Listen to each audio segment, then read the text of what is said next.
Now everybody, this sad looking piece of cheesecloth is going to turn into this darling little cheesecloth flower. Okay? So simple. You take a sheet of cheesecloth, you dunk it in brewed coffee, that's why it's this color.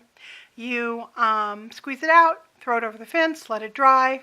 Once it's dry, you're going to strip it up into about 1.5 inch long or wide strips. So that's about 1.5 to 2 inches.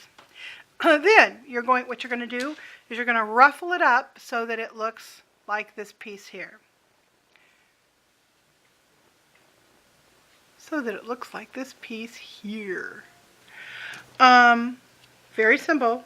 All you do is you take your cheesecloth, you double it over like that. So you've doubled it over all along the length of the strip. And you simply ruffle that up with a needle and thread. Now what I've done, or the way I do it rather, is I just put my needle in at the end, pull it almost all the way through. Then because I've doubled this over and tied a knot down here with both strands of thread, I've made a long loop. So I just stick my needle through there, pull it tight. There we go, we're ready to do the ruffling. The ruffling is really simple. You literally just do a running stitch.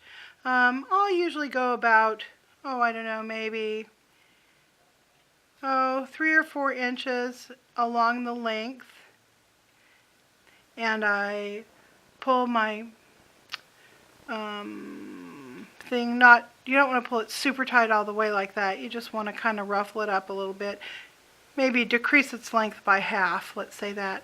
Then I tie a little knot where my thread is coming through, and that's just to kind of give the ruffle some stability so it doesn't unruffle along the way. And you just keep doing that. I used to make antique looking, Victorian looking lampshades out of silk.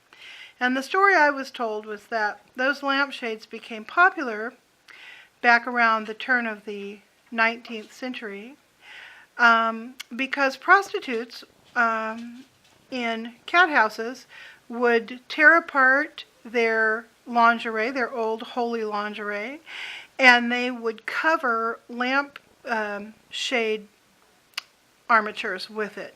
And that supposedly these prostitutes were the people who came up with the whole Victorian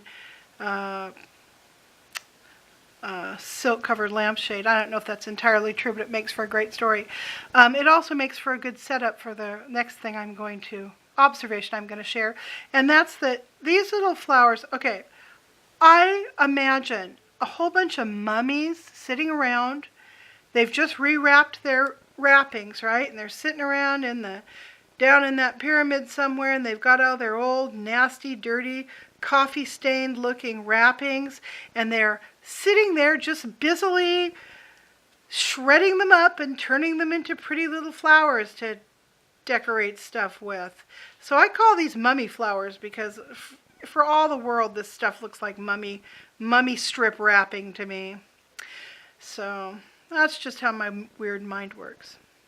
Alright, so about, I don't know, 2/3 of the way done here. And you just keep doing this until you get to the end. And so I'm going to just simply do it till I get to the end.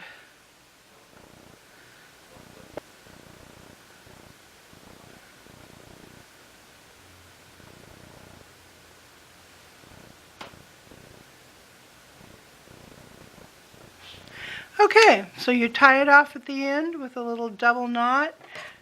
Give it a little snippy snip.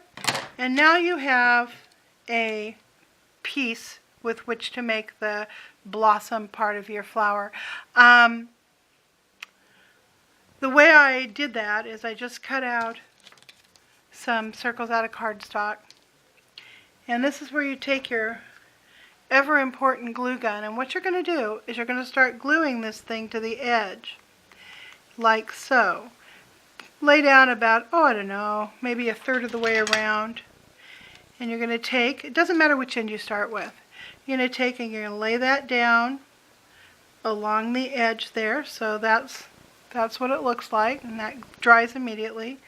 Fold that back, come back around like so, and you just lay that ruffled part right down on there.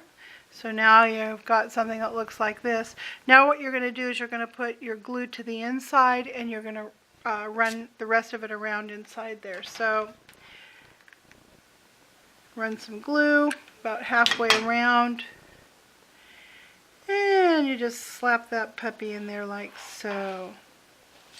And I always kind of fold this back so that I've got some space to get my glue gun in there and glue. And you just continue running that into the inside there until you have run out of mummy wrapping. And this is what you end up with. It is a little flower with, you can still see the inside. Whoops. You can still see the inside of it. Now, the other thing I collect are old earrings, little kind of button centers that you can, make up. I'm going to use the old earring in the center of this. And it's, simplest thing in the world. You just take your old earring or what have you, slap some glue on it, and after having kind of opened up that little center, you just drop it down in there and you hold it tight against the flower, give it a chance to set up, and you're golden. So here you go. This is what they look like. I'm going to be doing albums using these on the front covers, undoubtedly. So I have one sheet of cheesecloth that I bought at the dollar store, gave me enough strips to do, let's see, these 2 flowers, 3, 4, 5, 6, to do 7 flowers altogether. So you can get 7 flowers out of $1 worth of cheesecloth, and some coffee and some old yard sale jewelry or half pearls or whatever. So thanks for watching, y'all, and bye-bye. I will see you tomorrow.